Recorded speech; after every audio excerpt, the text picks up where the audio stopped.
regreso aquí en Diálogo Abierto y vamos a hablar acerca de esta noticia preocupante que ha brindado el OEFA acerca de que se ha registrado hidrocarburos en 2 playas de las 30 que fueron afectadas por este derrame de petróleo ocurrido en el año 2022. ¿Cuánto daña al ecosistema, a los pobladores? ¿Es un daño irreversible al final? Vamos a hablar de esto con el señor Héctor Aponte, que es el vocero del Colegio de Biólogos del Perú y que nos acompaña el día de hoy en el programa. ¿Cómo estás? Bienvenido. Muy buenas noches.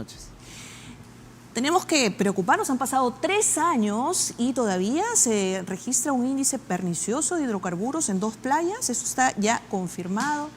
Claro, es la información que está circulando y realmente el tiempo que ha pasado, 3 años, podría parecer un tiempo suficiente como para que un problema ambiental se solucione. Sin embargo, los derrames de petróleo son problemas complejos y podrían tardar decenas de años incluso en recuperarse, ¿no? Es importantísimo entender que, por ejemplo, para saber si algo se ha recuperado necesitamos una línea base, un punto de inicio. Y hasta el momento no recuerdo que se haya mencionado aquello, ¿no? Entonces, para poder dar una opinión completa y entender la complejidad del problema, pues es necesario tener información.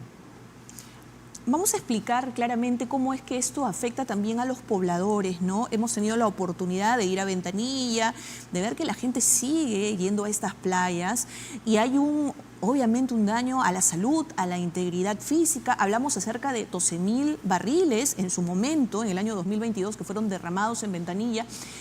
¿Se podría catalogar hasta cierto punto de irreversible? ¿Cuántos años tienen que pasar para que con un plan de rehabilitación adecuado se pueda limpiar o se pueda sanear esta área? Es una pregunta interesante y compleja porque esto depende de muchos factores. Por ejemplo, para darles una idea, ¿no? La forma en cómo se mueve el mar, si se mueve de manera muy fuerte o de forma muy lenta, contribuye en que el hidrocarburo se vaya procesando de alguna forma.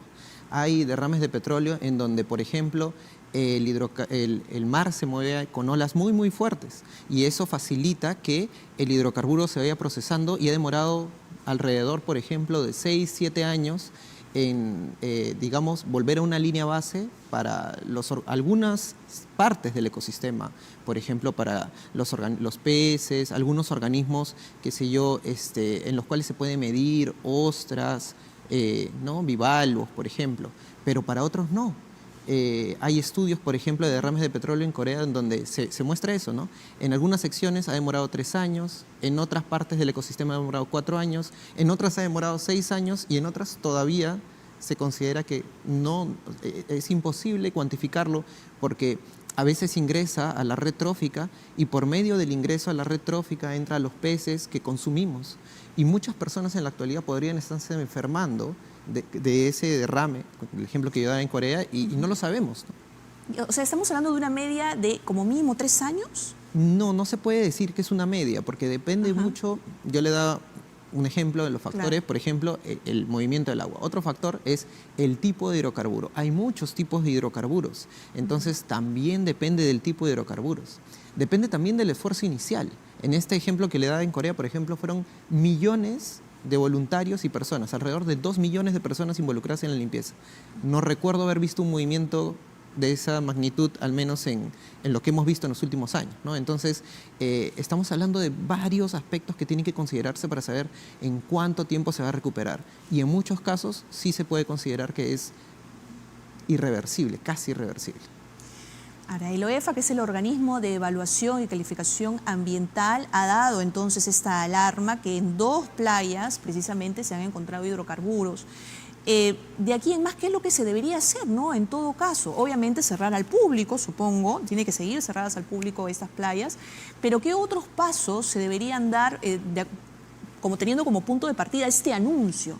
Ok, no, sí, efectivamente, informar a la población para empezar sobre el estado actual del mar, del océano, de la zona costera en general, para saber si es que ya se encuentran en condiciones para poder visitarse, para poder realizar actividades recreativas. Si bien hemos visto algunos anuncios en redes, el fin de semana yo estaba en Ventanilla, justamente en la playa Costa Azul, y veo un letrero bastante grande de la municipalidad indicando claramente que está prohibido el ingreso porque la playa no cuenta con las condiciones aún. Entonces, la comunicación tiene que ser eficaz, tiene que ser lo más transparente posible para que la población pueda realizar actividades de manera tranquila, ¿no? Y sabiendo que su salud no corre riesgo. Igualmente, ¿no? Estamos hablando de una actividad recreacional como visitar una playa, pero ¿qué tal? ¿Se pueden consumir los peces ya? Eso. Los pobladores ya han recuperado, por ejemplo, sus actividades de pesca con normalidad. En algunos casos hemos visto que de varios sectores dedicados a la pesquería, los pobladores se han manifestado y aún no estamos hablando ni siquiera de una compensación completa para estas personas. Entonces, hay varios aspectos que se deben evaluar antes de decir, ok, ya llegamos nuevamente a lo que estaba antes del derrame, ¿no? Y la comunicación es fundamental de parte de los tomadores de decisión, de parte de las municipalidades, de los gobiernos regionales. Es importantísimo para que la gente pueda estar tranquila. Es Costa Azul, ¿verdad? Una de ellas. La playa Costa Azul es una de ellas. El fin de semana, como digo, justamente estuve ahí, hay un letrero muy grande que dice prohibido ingresar. La playa no cuenta con las condiciones de salud. No cuentan con las condiciones, así que hay que cuidar también mucho a los niños, no jugar cerca, hasta que se puedan tomar las medidas correctivas del caso.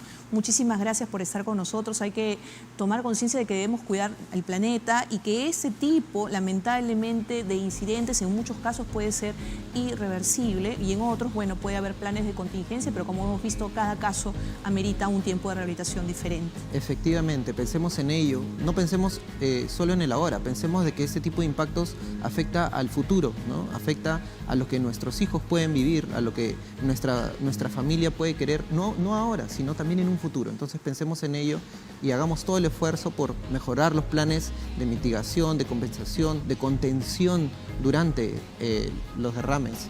Mayor prevención, es necesario trabajar en ello. Mayor prevención. Muchísimas gracias, Héctor Aponte, entonces vocero del Colegio de Biólogos del Perú, ha estado con nosotros. Permiso, muy buenas noches.